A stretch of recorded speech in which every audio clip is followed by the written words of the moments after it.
morning, beer geek. So, this is the beer. uh, this is the beer review, and I will do my vlog over there in a minute. But we'll just put this up because I have a beer that I'm actually excited to share with you. Which I know I bitch all the time. Shut up, Rob. Rob over at Hobzine is always making fun of me because I complain about things, but that's because I'm an ungrateful bitch, and I have known what it's like to be in Beer Mecca, and nothing compares. But I got this at my friend's shop in Orléans, called TERROIR Alternative. He said he's the first person in France to get this beer. It's from Belgium. Right, like, first of all, let me just say that I hate the cartoon thing. All breweries who do it, I think, are just silly. I don't get it. I think it's weird branding. We're not children making cartoons adultish. It's like a real thin line, Like, you either have to be Cool World, that movie with Brad Pitt? Like, you either gotta go that way, or be like a graphic novel, but just doing cartoons for like kids' sake, because that's not adult even, and I don't get it. Whatever. What I also don't get, and this took me a second because I looked up a little bit about this beer. Okay. So this is the name of the brewery, which it gets a little complicated, and we'll talk about it when we're past tasting notes. This is the brewery, Belgian Original Malt Bakery. The guy's actually a gypsy brewer, so that's his malt bakery is his thing. Gypsy brews this name of the beer, the Triporteur, and these are the names of the beers. It's real effing confusing. I don't know why you can't just say Belgian Original Malt Brewery made Moon 12. Why you can't just do that, I don't know. That being said, this 10.2% ABV barrel-aged monstrosity should be really great for breakfast. So let's crack into this, and we'll talk a little bit more about what I found about the beer, other than just like the name confusion. It's got some real crazy sediment in here. This has been in the fridge upright, hasn't been shaken. Like the carbonation, just from me cracking it a little bit, caused all this like floaty stuff to happen, which is the yeast, and that's fine. If you're new to beer, that's not a problem at all. The yeast can add texture to the beer and flavor, but generally it's better to have those staying on the bottom. But whatever.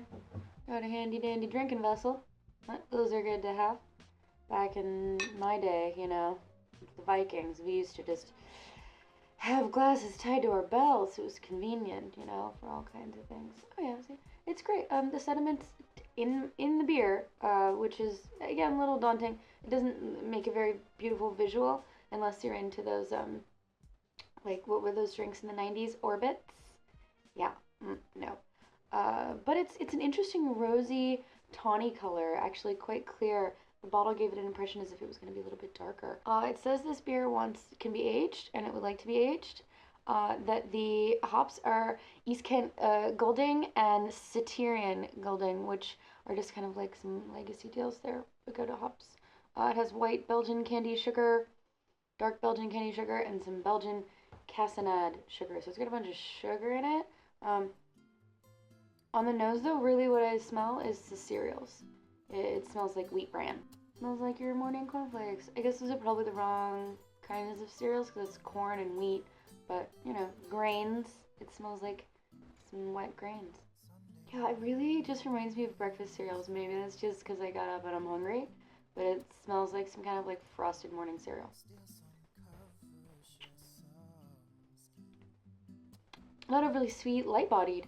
But again, it's just like malt and sweetness.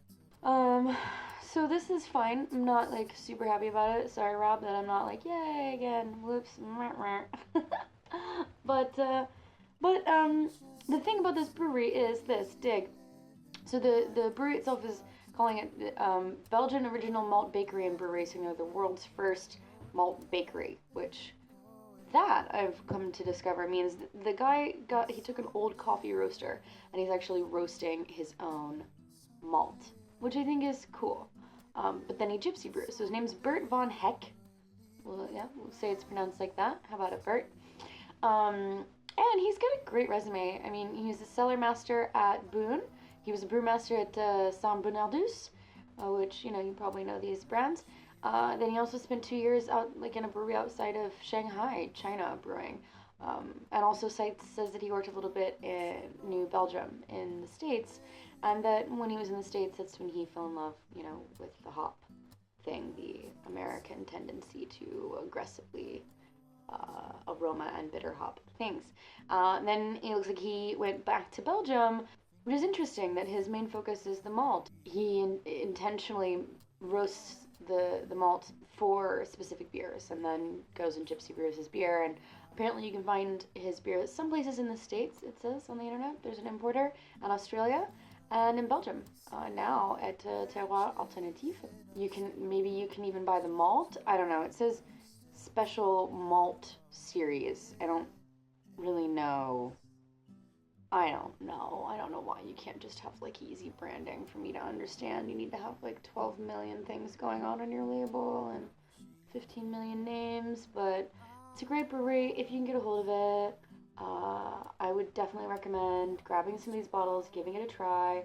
Let me know what you think, because I'm happy with these. I'm excited to get a couple more. I want to try the rest of the range. The website isn't entirely clear, like the golden ale I had isn't on the website. But, I mean, for 10.2%, I don't taste the alcohol at all. So there's that, at least. Yeah, so hey, look at that. Woohoo! Morning beer review of deliciousness. Cheers. This is a great beer for the morning, though, I'll tell you that. Oh my god, this would be really good with cereal. It was reasonably priced as well.